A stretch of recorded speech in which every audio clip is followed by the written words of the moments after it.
I'm Sarah. Hi, I'm Lucas. We're from Solaris, and you're watching Fresh Roasted Metal. Ow. Right. Yeah. All right, cool. Ooh, I like that, Sarah. Ooh. My computer just did that. I don't. Dude, that was wow, man. Oh, That is awesome.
this week's edition of Fresh Roasted Metal. I am Brew. This is The brown sugar.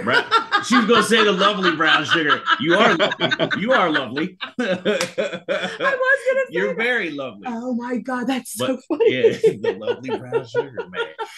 And tonight's special co-host is our boy Aaron. Give it up for Aaron. What's up, everybody? Aaron. 1/3 of the Wrench Brothers. And we are finally happy and pleased tonight that we have for a long time. Aaron, who do we got with us tonight? We have Lucas MacArthur and Sarah D from Solarus, a band that I discovered quite a while ago and just like instantly fell in love with them. So yes. All right, man. Welcome, guys. Welcome to the show. We are happy we finally got you. It's been a long time. What we wanted to ask you guys straight off the bat is kind of give us just like a little story of how you guys formed and where you're at today. Yeah, thanks for having us on, by the way. This is a lot of fun. We love doing this stuff. It's been a while since we've actually done one, but yeah, we were really, really stoked to get here. Sarah, what do you want to take this, or do you want me to take it? What do you think? You take it, because I know like the whole formation of the band. You just tell the story better than I do. I love it. Hey, yeah, I love listening to it every time you hear it. It was an unconventional start. You know, people usually begin their bands out by just kind of grouping a bunch of their friends together who play very. Uh-oh.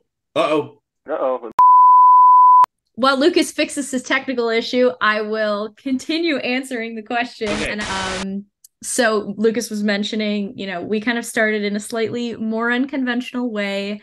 Lucas and I actually met at a Nightwish show in London, Ontario. Oh, wow. So I was going with my now husband. We were seeing Nightwish in London, and he happened to be at that show too. He was in talks with Sean because he is a music producer. He produces all of our albums. He's also the drummer for Borealis, and he produces their albums too. But they had known each other very slightly in the past. Lucas had been a fan of Borealis and found out that Sean was a recording engineer. They got together. They started working on a solo album, and they were auditioning some vocalists.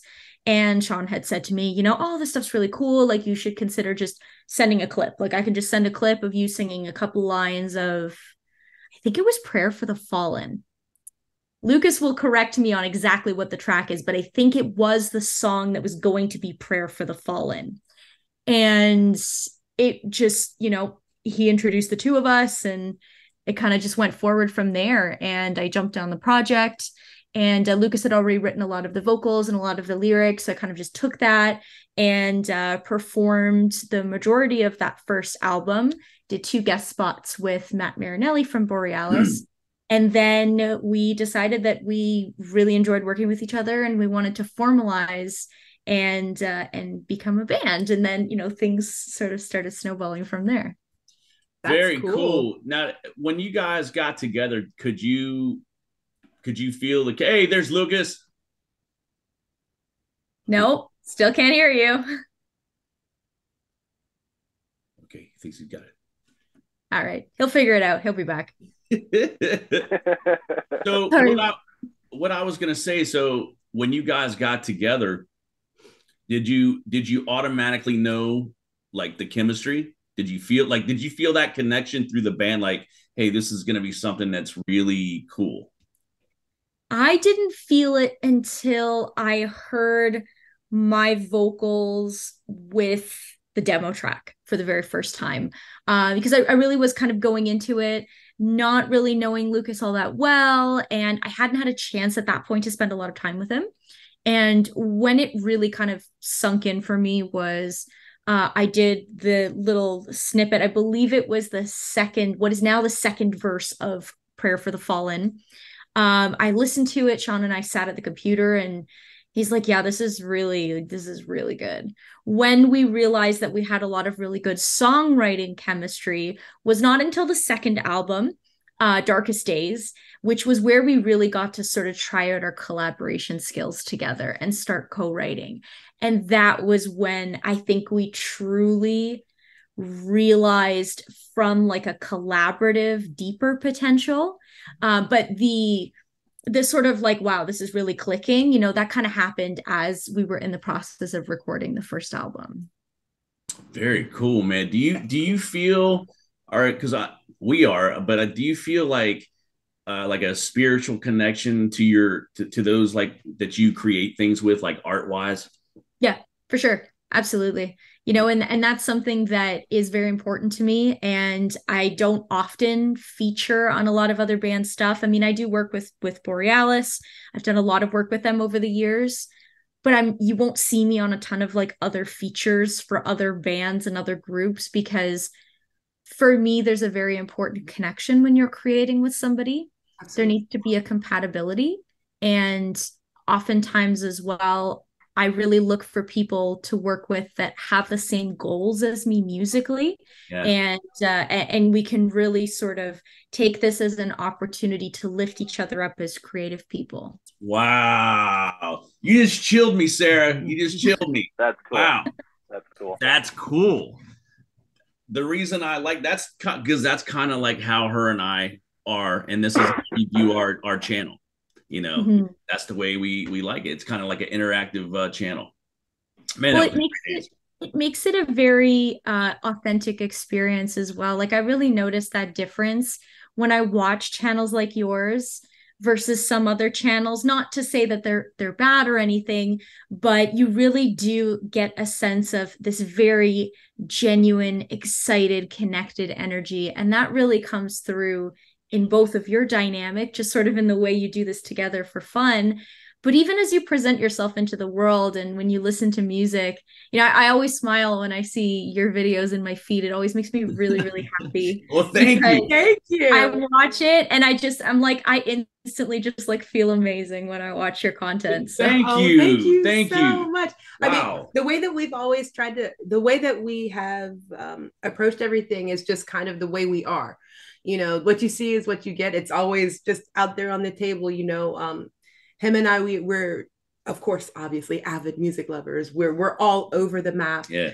I mean, of course we love the heavy stuff, but I mean, I love blues. I love jazz. So does he. I mean, I was going to be an opera singer, and that's what I was going to study for in college, so I love everything. And so music, when we would just sit down and listen to stuff, we would get really excited and have these conversations about it, not necessarily, critiques, but we'd be like, oh, wow, did you hear that? Oh, did you catch that? And so when we decided to start doing reactions on our filming downtime, it just kind of felt supernatural. And that's why we were really excited to build up, our SGBC family. And they would tell us, oh, you need to check out this band. You need to check out this band. And then Aaron, our lovely Aaron, he was like, you need to listen to Solarus. Please do Solarus. And we're like, yes, give us the bowls. And then that's when we got to discover you. And I'm so thankful that we did. You guys kill. I'm super excited. That was really cool, by the way, Sarah, too. Yeah, that made me smile, man. Thank you for that. That was really, really cool. Really cool. Lucas, can you hear us now? Can we hear you now? Oh, I can hear you. Oh, there he is. I never wasn't able to hear you. I have no idea what happened there. I just switched to my phone because my laptop, you could hear me at one point, but then it just stopped working. I'm not sure what happened there, but just blame it on Skynet. We'll understand. Awesome technical difficulty, right? All right. Well, now we got it taken care of, man. Lucas is back with us. Aaron, would you like to start us out, man? Start us out, Aaron. Yeah. As far as you guys' like writing process goes, and do you guys do lyrics first? Do you guys write your music first, or is it a combination of both? Or yeah, the writing process for us. And forgive me if I tread on something that was already said while I was offline there. I'm not sure what Sarah said about how the band started and whatnot, but essentially this project really did start with me just writing a collection of tunes that didn't really have a vocal presence, and she came on board. The rest is history. So our writing process really is as simple as I usually kind of come up with like a conceptual idea for either a song or a whole album, and I write a majority of the instruments, put it all together, and I'll shoot it Sarah's way. However, we have had times in the past where Sarah's just completely sent me a skeleton of a song and I've had to kind of do the opposite. But I think the best way to describe our writing process is that it's a lot less collaborative than people might suspect. Like, I don't think we've ever written a song in the same room together. Wow. It's always more or less a piece of music that is more or less complete, sent to Sarah for her to kind of decide what she hears in the vocals, and then it's just kind of a back and forth with notes on editing, trimming fat off of it, and just kind of making it the best it can be. That kind of sums up our writing process. Collaborative. Not sure if there has anything to add to that, but it's still like it. I would still consider that collaboration. I think that a lot of people associate collaboration with the traditional, like, one person is sitting in the room with a guitar, the other person is sitting with a notepad. I think our unique collaboration works really well, and it's just a collaboration style.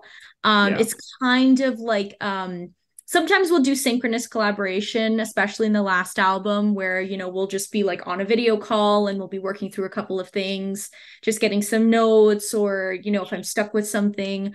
Or sometimes it's a little bit more asynchronous, where it'll be just like Lucas said, he'll send me something, or he'll send me an idea and I'll be like, okay, I know exactly what to do with that. Just send me the file and I got it. Or vice versa. I'll send him something, a little snippet of something that I've written, and he'll be like, okay, this is okay. I got it. So we kind of really use each other as a springboard for that more asynchronous collaboration. Yeah, it's really just a matter of kind of adapting to where the song originates from. I think that's the best way to describe it. Like there's a lot of songs, like a good example would be Limbo. All I did was add great song, a couple guitar leads to that. That was a song that came completely written by Sarah, and I didn't really have a lot of fundamental writing in it. I more or less just kind of topped it off and filled it in with all the essential parts that she kind of requested me to do. And then there's other the most infamous song that we've done together that was by far the most collaborative song was Dear Savior off of our Darkest Days album. That song was a heavily back and forth, sitting together, figuring out what we wanted to do, and it was a really enjoyable process. I have to say, like we're really proud of ourselves when that happens. But most of the time it's just easier because we have so much proximity between us. a lot of distance. We don't get to see each other in person too much. So it ends up just being kind of the default standard to kind of write something separately and then bring it to each other's attention. And that's usually how our music's kind of formed. But we're always adapting, always changing. That's cool, man.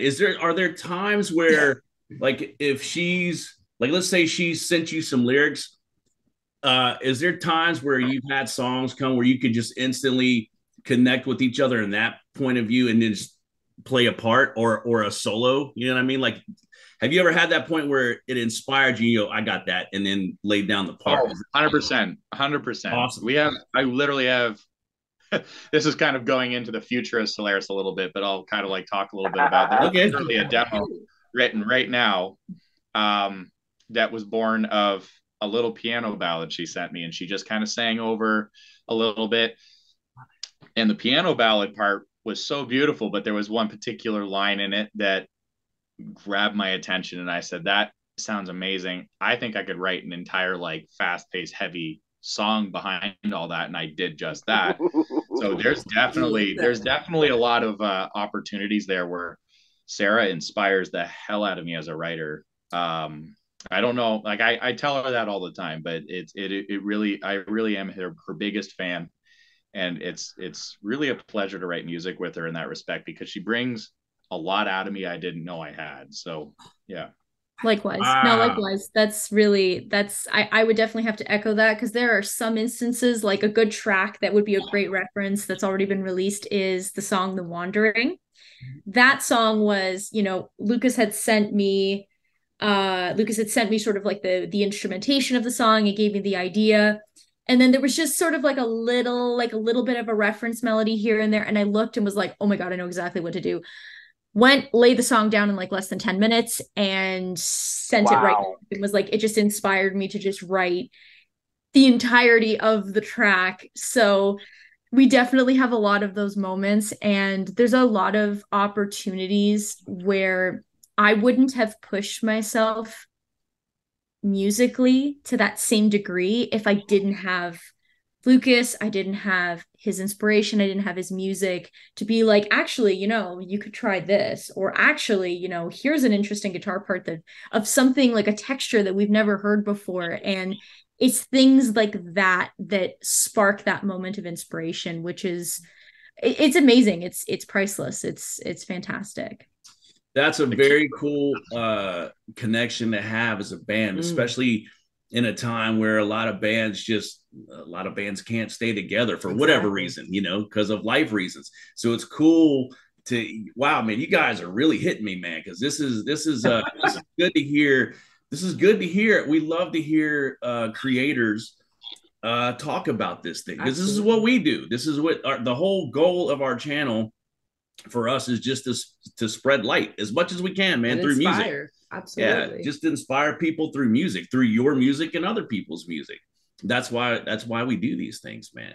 So and I'm really stoked about you guys, man. Thank you for this, man. And I think it's really I think that fundamentally speaks to our philosophy as a band too. I think right from the beginning, because it really did start out as just Sarah and me. Like, we didn't play a live show for 2 years after we were actually like released an album, because we didn't have a band, and we slowly added the pieces. But right from the beginning, Sarah and I approached this from the perspective of making music together is cool, but there really isn't a point to it unless we are, friends first, and the respect is there.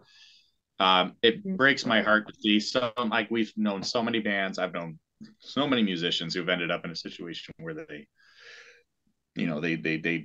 come to odds and they're not friends anymore, and they can't stand being in the same room. Yeah. And it's just, that's never something we ever wanted Solarus to become. We've always wanted to prioritize not burning each other out, and just so that we can do this for as long as we can.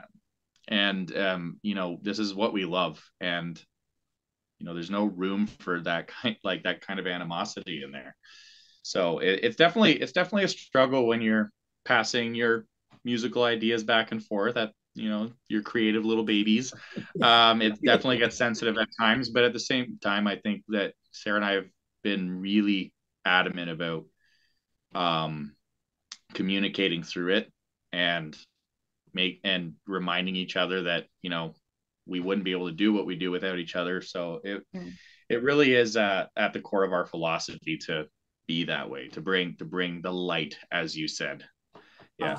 Hey man, pardon my French, but you two are the baddest motherfuckers I have talked to in a while, man. Dude, I'm telling you, like, I'm serious, man. Man. You guys are fucking awesome. Aaron, go ahead, bro. I was just enjoying the back and forth collab right there, man. You guys were just flowing right into it. Yeah. Okay, so you guys just recently uploaded the videos from Rum Runners, right? What was the atmosphere at Rum Runners like? And do you have a favorite venue or a dream venue that you guys would like to play at? Ooh, that's a good question. What do you think, Sarah? What do you think? The highlight for me, I mean, I love playing Rum Runners. Rum Runners is a great venue. We've played there a bunch of times. It's a really nice, a smaller venue, but it's got like a really good kind of industrial atmosphere. I think my favorite part of any show is that sort of initial, like, you know, you step out and you get to see everybody, you know, you kind of hide out for a little bit so that, you know, you don't ruin the allure. But my favorite part of that show was actually the fact that we got that show right under the wire. So that footage is actually about a year old. So we did that show at the end of 2021. Is it 2 years old? Yeah. 2 years old. It's almost 2 years old at this point. So what happened was we did that show. And then as we were doing the show, Public Health Ontario came out and said, you have to go back to like super restrictive settings. Anything that's happening up until midnight can happen, but after midnight and onwards, you know, you kind of have to go back into like quasi lockdown.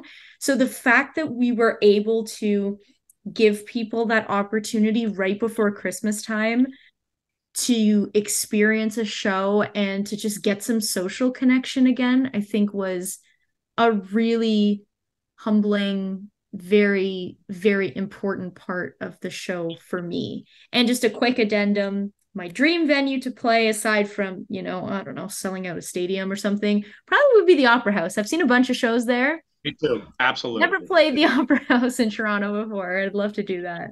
That's cool. Yeah. That's the venue that came to mind for me too. The dream venue. That and London Music Hall, which is actually the same building as Rum Runners. It's just Rum Runners is like a smaller club kind of venue upstairs. But the London Music Hall, for a multitude of reasons, mostly because the sentimentality is that's actually where I first met Sarah. And that's kind of where Solarus began, was at a night with a show at the London Music Hall. And we just haphazardly met, kind of like shared a bunch of like stories and things about our mutual interests in music. And so I think it would be a dream come true one day if Solarus could play a huge show there. And I don't think I'd be able to keep it together, because I'd be able to look down at the very spot that we were standing at the barricade right before Nightwish, and I'd be like, that's where it all began for us. So I think that's my dream venue. That's awesome. This is like a book or a movie, man. Total movie. Y'all like it's like right. We're a little dramatic. Sorry. Yeah, no, it's cool though. That's what I'm talking about, dude. That's what. Yeah, Eric, go ahead, man. Go ahead. I'm not. So yeah, one thing I've noticed with you guys is I think on all of your albums you've had a guest singer or collab singer on the title tracks. And I've never really noticed that with a band. Usually they'll save collab for other songs, you know, not so well-known songs. I don't think I've ever met a band that has collabed with another artist on the title track of their album. I never noticed that. That was never intentional. That was never you, Aaron. No, that's really interesting. Like I guess we didn't have any guest vocalists on the second album. But I guess you're right. So Reunion, the first album was kind of different because that whole album was written before Sarah was even recruited to the band. Okay. And I hadn't even really named the album at that point. And our mutual connection was her husband, Sean, who was my producer at the time. They had just started dating at the time. And Sean's band, Borealis, is a band that I've been kind of having like all these connections with at the time. And their singer, Matt, said, "Hey, man, like, I know you're trying to put an album together. It's kind of a bucket list thing." And he said, "Let me know if you'd like me to do like any vocal spots on it. I'd be more than happy to." And he's one of my favorite vocalists, so of course I had to. And it just kind of landed on that and album ended up being named after the song he was most prominently featured on. Mm-hmm. And then Dance with Tragedy was the same thing. We that third album was named something completely different in the works. Like, we just kind of had a working title for it. And it wasn't until all the songs were done, we'd already done our collaboration with Vicky from The Agonist at the time. Now she's her band Sixth Sense is what she's primarily known for now. Vicky. Vicky's awesome vocalist. Yeah, and she was a pleasure to work with. She's such a fantastic human being. Like, we cannot sing her praises enough. She is just a warm soul to work with, but she's tenacious in her writing, and she really brought a version of us that we didn't know that we had. but just to wrap up the point, it wasn't until all those songs were written and that collaboration was done that we just sat down as a band and said, what should we name this album? And A Dance with Tragedy just really kind of summed up the general story that we were trying to tell with it. And so, yeah, it's kind of funny that you bring that up. That's never been intended. Look at but you. Now we have no choice. Now we have to find a guest vocalist for a title track on that one. Right. Isn't that who cool, will it be? I don't know. Isn't that cool though, man? That you can connect with somebody like that you respect, number one, and then, like you said, that can actually challenge you as artists, man. Yeah. I think that's really cool how you've got that circle.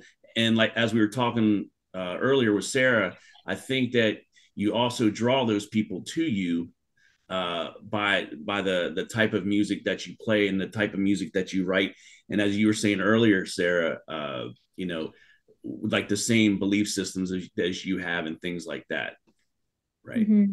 Yeah, absolutely. I think that plays a huge role. And, just sort of echoing what Lucas had said about working with Vicky. I mean, she's a phenomenal person. The reason we had gotten connected with The Agonist just in general was we had opened for them when they were on tour and they had played a show in Toronto.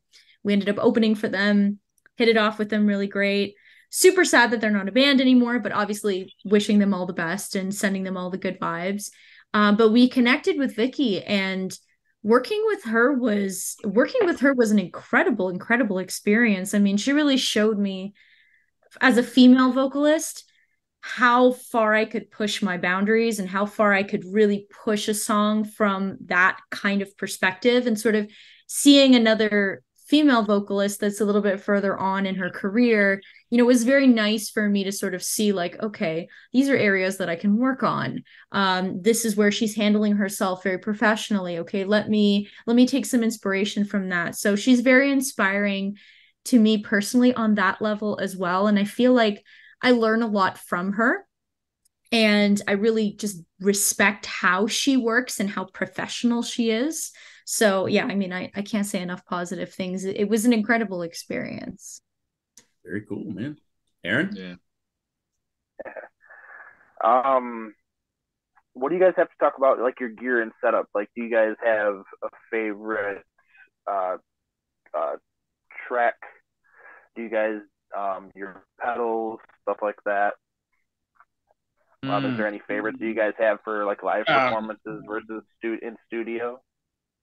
Oh man, you're talking to the wrong band members here. But you're the guitarist, our boy Troy is the one. He's so our other guitar player, Troy. He is a phenomenal musician in his own right.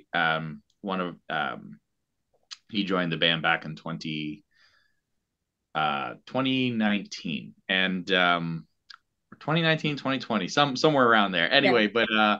But he transformed everything that we did. He came on board and said, "Hey, why are you lugging these gigantic cabs to all these shows? let's just get set up with these digital boards and we can play through front of house. It'll be a lot easier. I'll make a giant rig. And we were like, okay, I don't know what any of that means, but have at it. So I guess like the extent to which I can answer that question is just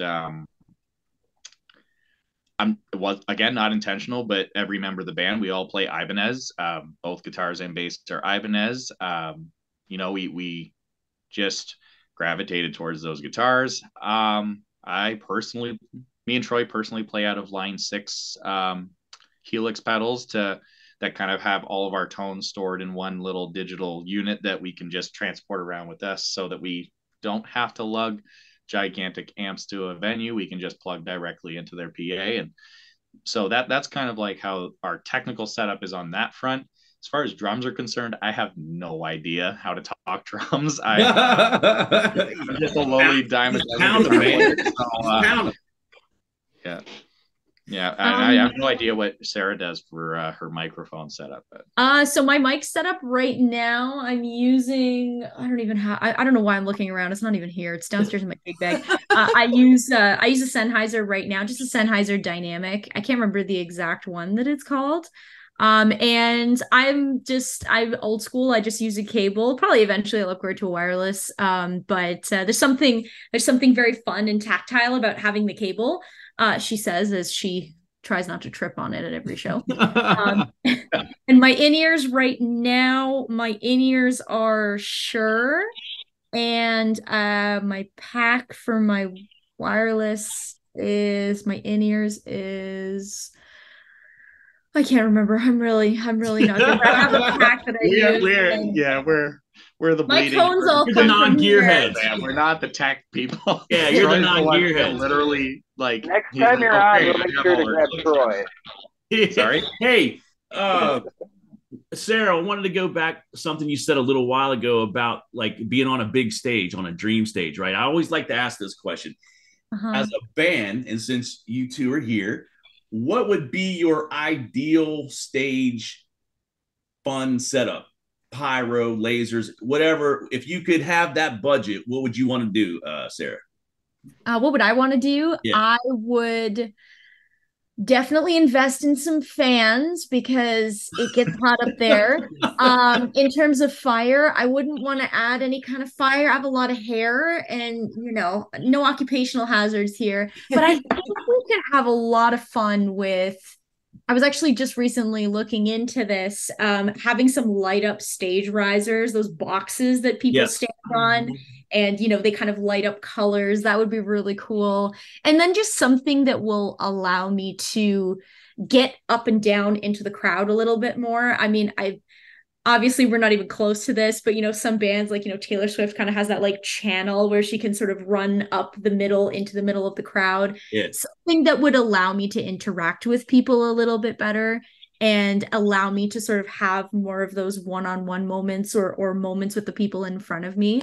That's the one disadvantage with being on smaller stages. Things are not as flexible in that manner, and also being short as well. Oh, hey, I know that one. I know. It's like I'm always trying to find ways to make contact or look or be a part of everyone's experience in the room. So I think that would be my answer.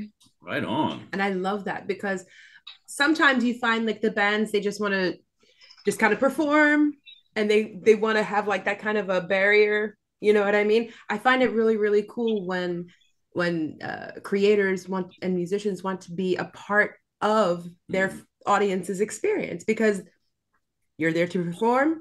They're there to enjoy the performance. There should be that marriage between, I believe, the artists and the fans, because you both give so much to each other. I totally agree. We're all people at the end of the day. We're all people coming together with a shared enjoyment, which is music. And, oftentimes a lot of people see that, they put their musicians on pedestals and whatnot because they're on big shiny stages that are raised up above their heads. But at the end of the day, we're all people and we're all creatives and we all just want to connect with each other. So, yeah, man. Lucas, your dream stage? It's a good question. I've never been asked that. Actually, it's something that I really want to do and I think is actually feasible, is I would love to get to a point where we have enough music videos with enough singles and whatnot that you can construct an entire set list and then have the music videos play in tandem with you on stage. Nice. I think that would be cool. That would be cool.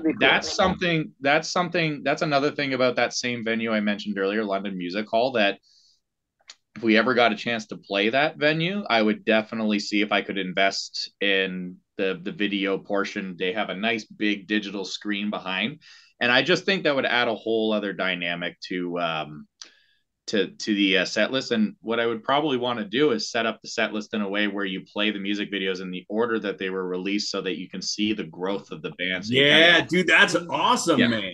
That's my dream setup. I'm not as opposed to pyro as Sarah is, but the one thing I will say about Solaris, it's not a Solaris show unless something horribly technical goes wrong. And I'm just thankful that hasn't been fire yet. Because we still have to figure out sound stuff.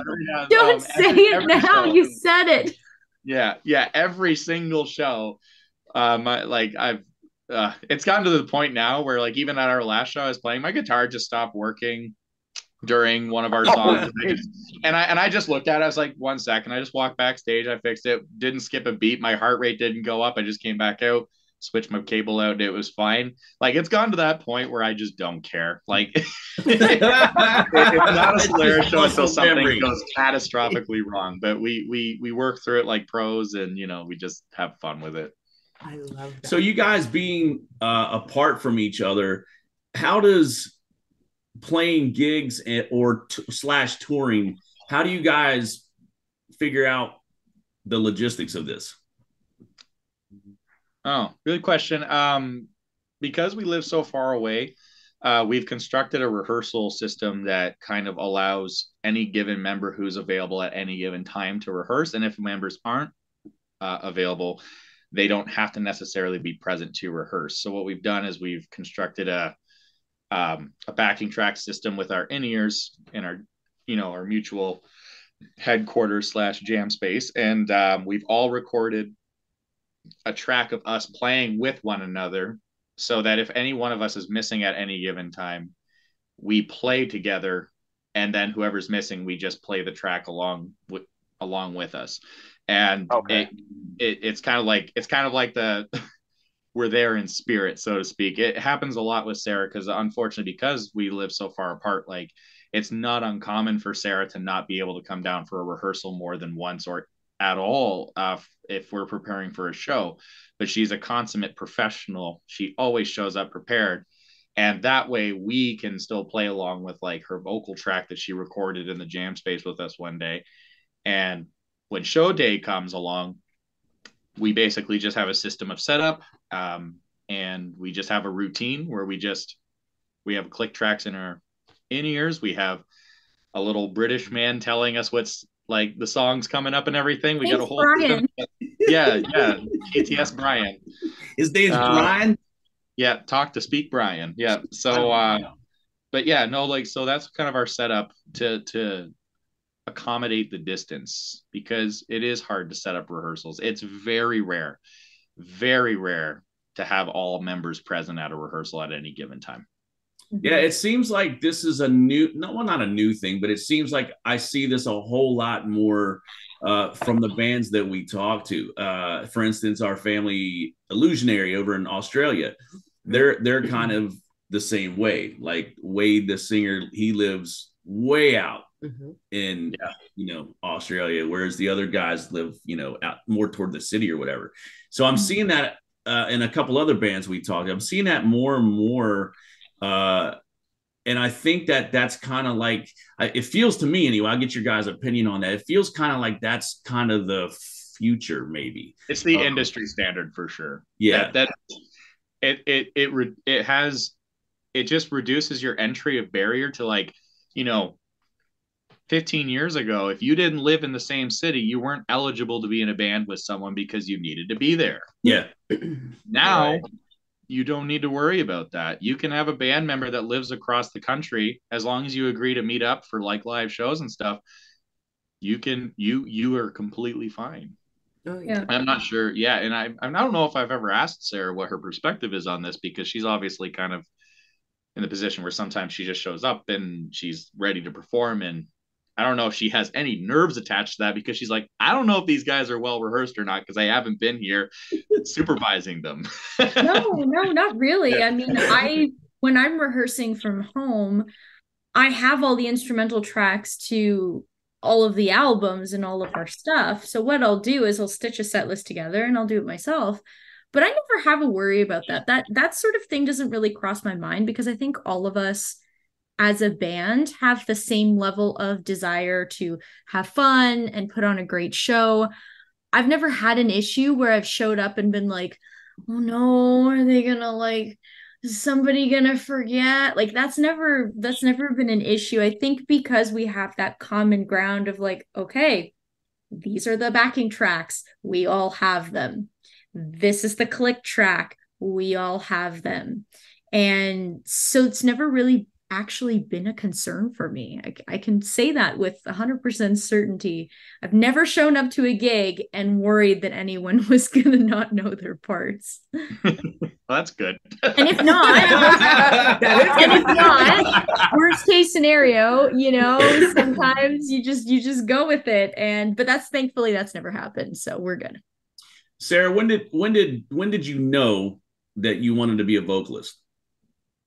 Oh my God. Okay. So there's a cassette tape recording of me at 2 years old singing Hey Bulldog in my parents' basement. And I remember vaguely doing it, and it was in one of those, I don't know, it was from the 90s where like, you have the little microphone thing and it's like a little and you sing it and the tapes little and karaoke machine. I love Yeah. it. Right. But I think like my first indication of when I wanted to be like I wanted to perform, just sort of music in general was, I guess, choir or something. I started in the choir when I was like really, really, really little. And then from there, I asked my parents if I could have vocal lessons, and I'm actually classically trained. So I'm a classically trained opera singer. And that's my main foundation for my vocals. I was doing a lot of competition, a lot of aria performance, a lot of musical theater. I was a theater kid, so it's kind of difficult to say. It's just always something that I've done that has been very natural to me, that has always spoken to me. And it just kind of evolved from there. There was never really a day where I kind of sat and went, Yeah. Maybe I'll go sing. It's just something that I've always, apparently since I was born, it's something I've always just done. I don't know. Sarah, answers your question. Lucas, what about you with guitar? I never wanted to play guitar when I was a kid. No, actually, I know I didn't. My mom asked me if I wanted to, and I said no. And it's like at the time I was really into new metal, and I was like, the vocalist is where it's at. So I was like, I think I'd prefer singing lessons. And then I think they looked at the price of singing lessons versus guitar lessons in a small town of Wallsburg where I grew up, and I think they said guitar is more affordable. So on my 16th birthday, they bought me a little Typhoon Stratocaster. It's just like this dinky little like $200 guitar, and I was like, oh, that's pretty cool. Like I got a guitar for my 16th birthday, and I remember I wasn't home for a day or two, but I just remember like I still remember to this day being so surprised. I picked that sucker up and I didn't put it down. I was just obsessed with it, and I to this day it's my biggest like what if fear regret of my life is like, what if my parents listened? Yeah, right. I was gonna say that too. I was. Yeah, no, and that's how I started guitar. And then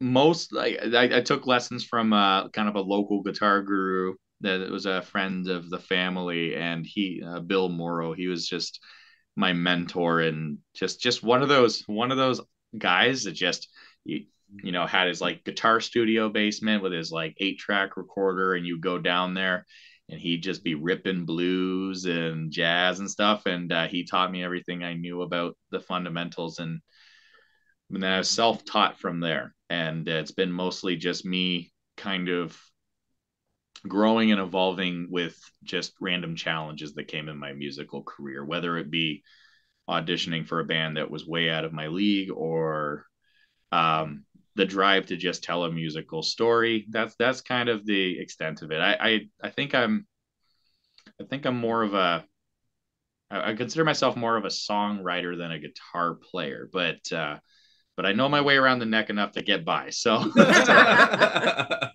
I've always kind of I do have to add to that, Lucas.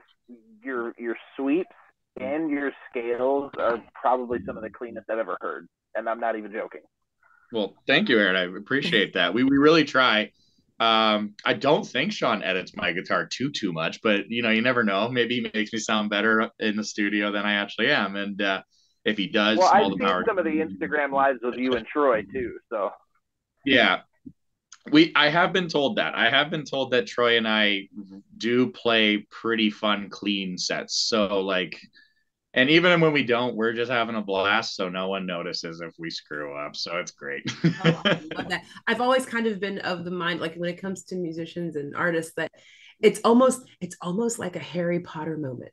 Like your instrument, whatever that be, whether it be vocals or it be guitar, drums, bass, whatever, I kind of feel like they choose you versus you choosing them, because it's like that instrument is able to tell what your emotion is, the story, like you said, that you're trying to convey. You are telling that story through your instrument. You know what I mean? Unless you're a metal bass player. Bass players never choose to play. I'm just kidding. That's just you got to throw the bass joke in, man. Got to. Poor metal bassists, man. Like they're the butt of the joke, but they're good sports about it. It's I love the bass. I love drums and bass have always been my jam. I love the rhythm. Yeah, absolutely, yeah. Oh, but I mean, yeah, I've always felt that way. I felt like, if the guitar speaks to you, it speaks to you. If singing speaks to you, it speaks to you. It doesn't mean that you can't do more than one, but I just kind of feel like every musician, every artist kind of has that, this is where I kind of want to go. You feel more comfortable in a certain place. You know what I mean? So I just think it's very cool. And especially the way that you guys perform, like when watching your videos, even just listening to you, it feels very organic. There's like a nice flow between everything. Nothing feels forced. Nothing feels like, oh, I gotta play this riff, or I have to learn this riff, or whatever. Sorry, you okay? Yeah, money. But it just feels, everything feels very natural, and it has that sweet flow to it. It just makes everything about your music super magical. So thank you both. I love it. Yeah, man. I think one of the things that I was telling her, because I watched one of the reactions again the other day, and the things that she was just talking about was what we were saying was like, it sounds, you guys have in a world where there's like all these bands that are just kind of copy. You guys kind of have that different thing where you stand out, and you've got that little whatever it is. It's the whatever thing that makes you all stand out. Yeah. So so it's cool. What the French call a certain I don't know. I don't know.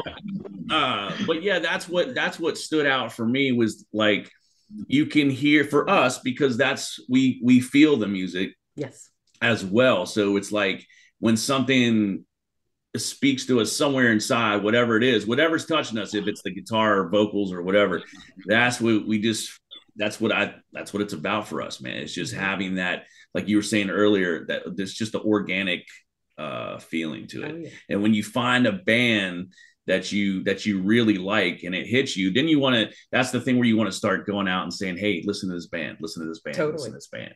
Just like Aaron has done for you guys. He spreads you guys all over the place, man. So with that, Aaron, take it away. Actually, I want to show you, I don't know if it's backwards or not, but the classically trained was going to be my next question for Sarah. There you go. Well, yeah. So I was like, shoot, I got to check that one off. Would you guys ever play with an orchestra?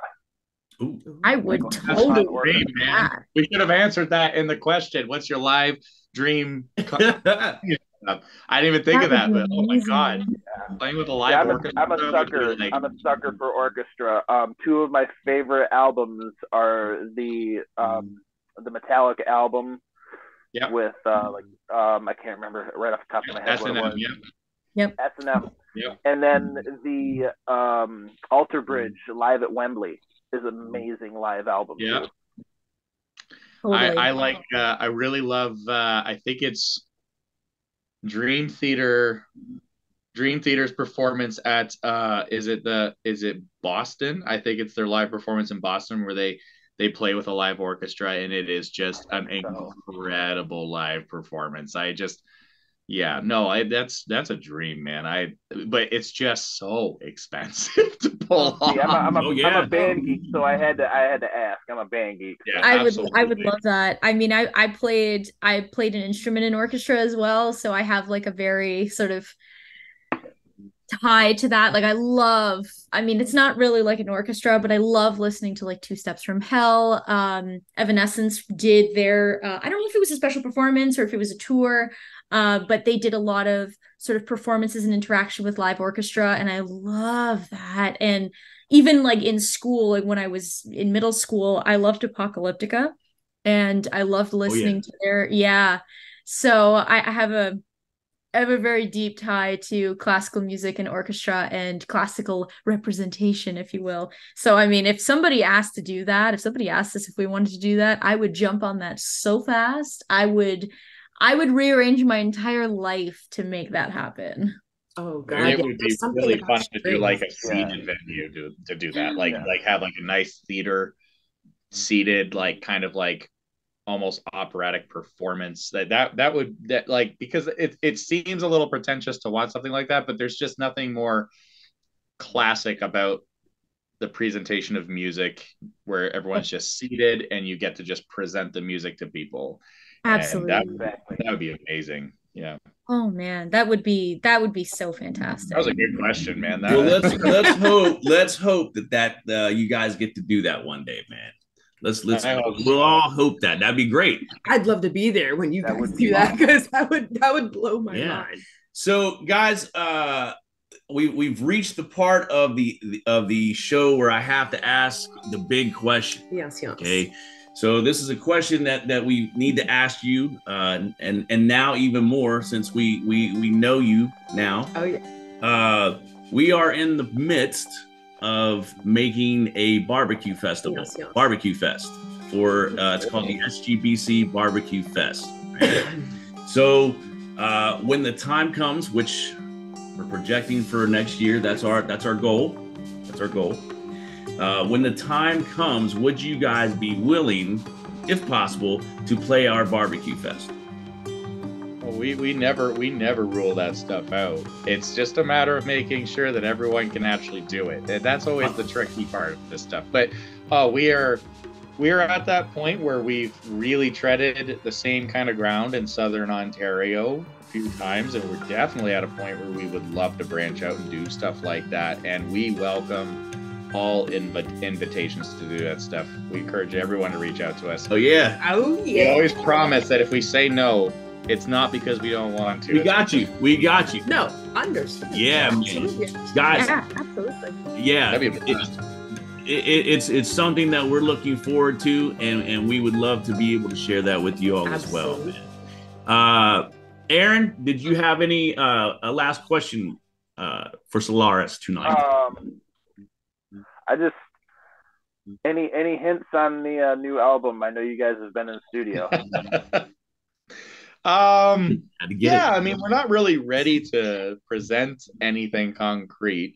I can kind of let you in on the fact that, you know, we have a really good chunk of it written. We're working on vocals right now with quite a few demos. Musically, I'd say about the better part of a half of it is like, you know, it is more or less constructed. It's all very rough demos right now, but we're at the point right now where we're talking about, how do we get this into the studio. So we're very far along. We've been very radio silent. We're always very apologetic about that, but we've never been a band that wants to go on social media. We hate the big things coming soon meme. We really that. We really think that it's annoying to followers. And I know it seems cruel to keep followers in the dark, but we think it's much better to keep them enticed and curious than it is to be really annoyed with us, so that when we do release new music, it feels special. That's why we do this. It's all about making people feel a certain way. And we're a little old school. We're not like an EP band. We always want to do a full-length album. And so it takes a little bit of time. And, life's been busy the last couple of years for both Sarah and I and other members of the band. But we are definitely getting to the point where I think 2024 is going to be a big, I think 2024 is going to be a year where we're going to be releasing a lot of content. So right on, man. Very cool. Very cool. And that the big thing coming soon thing, like you were talking about, it also keeps shit from backfiring on you guys as well, man. That is something in my younger years, man, that was a hard lesson to learn. And you never put that out, man, because it's something always goes wrong. We don't want to let people down. We don't want people to feel like we're just stringing them along so they can buy the next thing as well. And I think that's something that I reflect on a lot personally, is that, our entire industry revolves around, the big dollar sign. And it's important for us that we're taking the time that we need as artists to rest and to write and to take that away, so that when we do say we have some great new content for you, it's not just, to dangle a carrot in front of your face. Right. It's to actually give you something really cool that we're really proud of, that we worked really, really hard on. Oh, I love that. It's a lot of trust that we ask our fans to have, that just because we're silent does not mean we're not working our asses off. Mm-hmm. I will say this: whenever you do see a post from us, when we are saying like, hey, things are working, things are moving along, just know that behind the scenes, that means we have like 2 music videos done. We have the album 90% recorded. Just know that when that happens, it's time to pay attention to Solarus, because we're about to embark on another journey with you, right? So that's kind of the way we want to approach it. And I can say this new music, like every album, it is so fun seeing how it's evolving, and it's so fun seeing how weird and groovy and heavy and different it sounds. And it's very exciting. Sarah and I have I think it's 3 or 4 tracks that we're particularly excited about, that we've already kind of put vocal demos down to, and we're kind of massaging them all out. So I think it's 5. Yeah. Oh, she's counting them. She's looking at her computer. Yeah, no, but no, we have the concept, even rudimentary, art design, working album title name, all that stuff is alive and well right now. So Solaris is gearing up. We are really excited about what we're about to produce. Yeah. We're super stoked. It's amazing, and something that, just to echo Lucas's point, we really deeply enjoy making our albums. And yes, we are oftentimes we're radio silent. We're not, the kind of constant pushing marketing type, which it does work for some bands, but we think for us, having that trust with the people that enjoy music with us, with our friends and with our fans, it's really, really important to us to share that if we do say, hey, this thing, there's something happening, that usually means we're quite a fair bit into the process. Yeah. And it's a good time to sort of prick your ears up, turn your notifications on, and just tune in. because we don't post about that sort of stuff unless we know we actually have something that is coming. Again, to your point, everyone gets burned with that, big things are coming. Yeah, I know. It just seems dishonest. It's dishonest to me. And you want to give that trust to people, and you want to get them excited, but you also want to give them something really, really cool at the end. So it's not just an empty platitude. Yeah, it's there's nothing worse than having a lot of interest in a band and being like, oh my God, it's so exciting. Like there's stuff happening. And then you wait for 6 months and then they just randomly drop like a 3-song EP and it's just kind of flat. It's just no.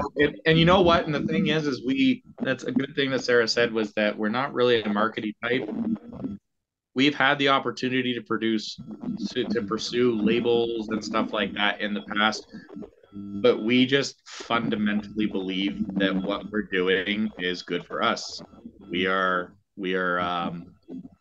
completely content with just writing music for the handful of fans across the globe that tune into what we do. We would rather have a couple thousand, 3,000 really, really dedicated fans that love everything we do rather than a bunch of casual listeners that just kind of pop because we're just grinding. Be there tomorrow. Yeah.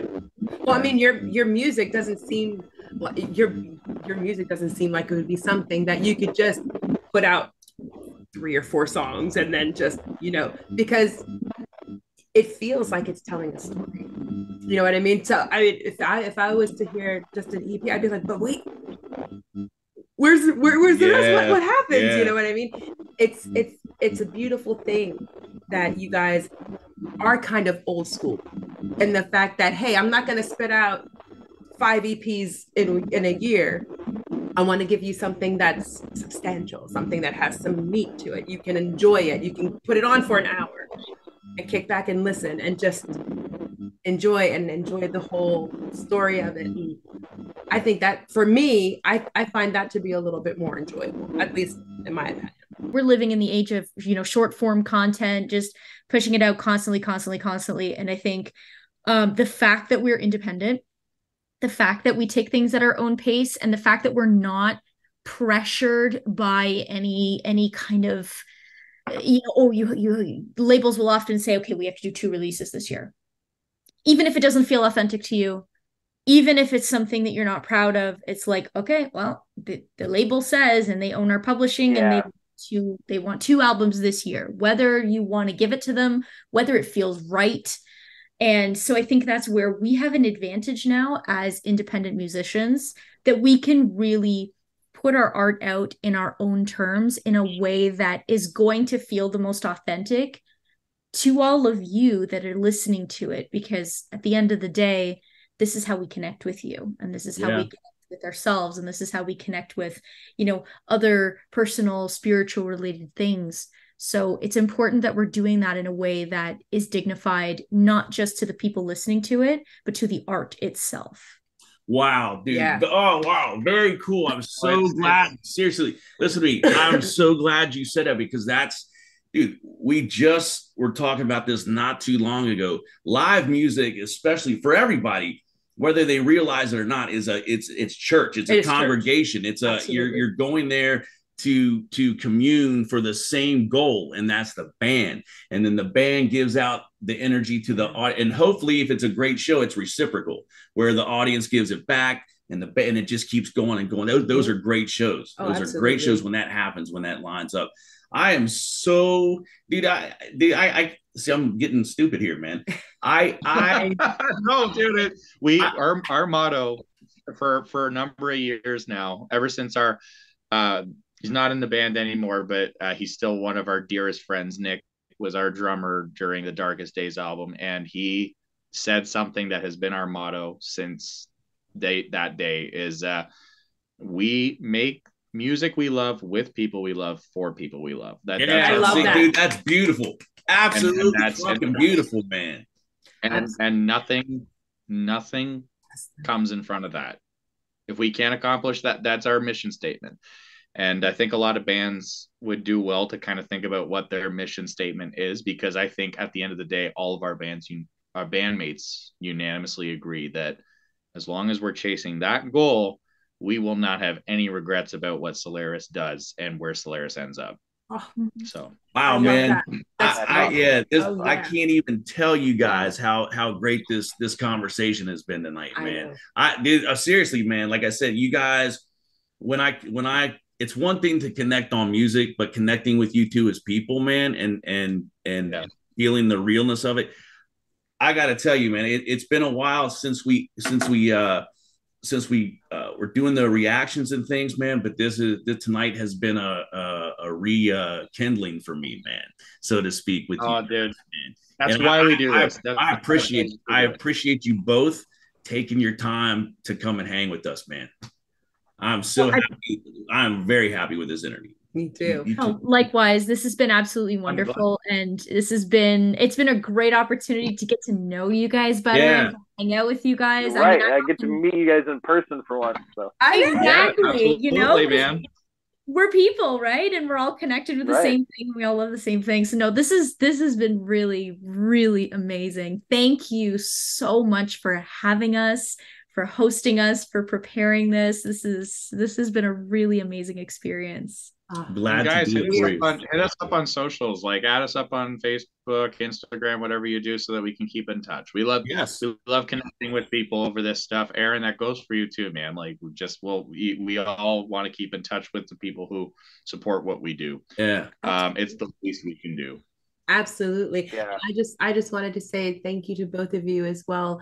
You guys you speak my soul. You guys speak music. You speak the love of music and the passion that you have for it.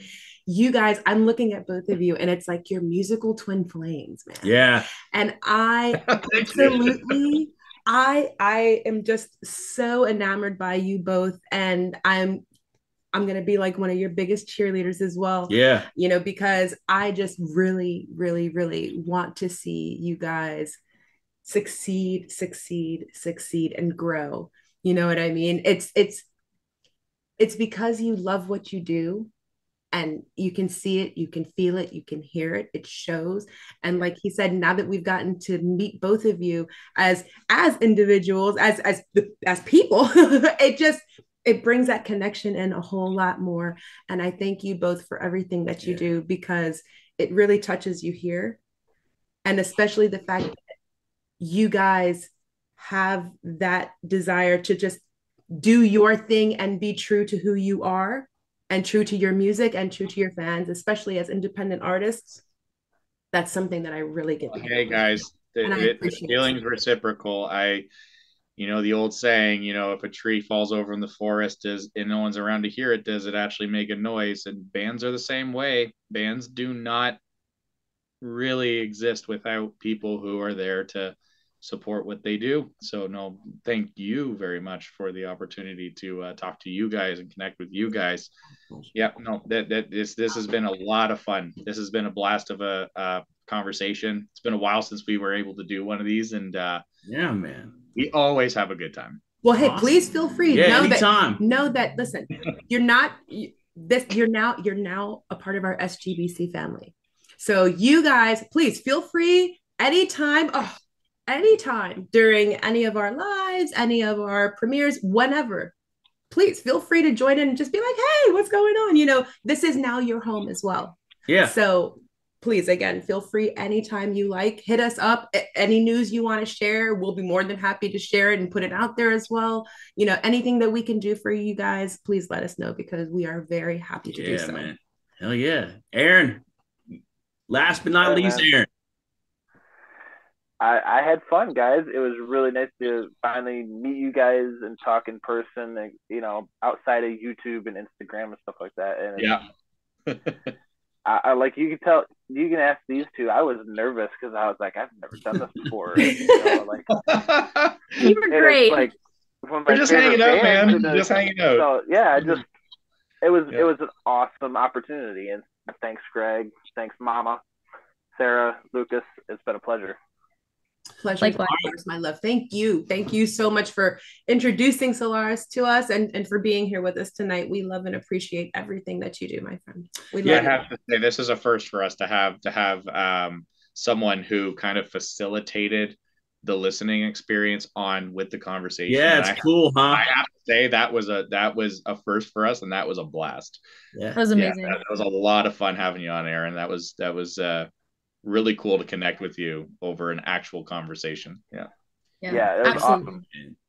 Well, guys, hang around with us. Yes. I'm gonna end this right here and then hang around with us. All right, guys, that is it for this edition of Fresh Roasted Metal. Let's give it up for Solarus again and our co-host, Mr. Aaron.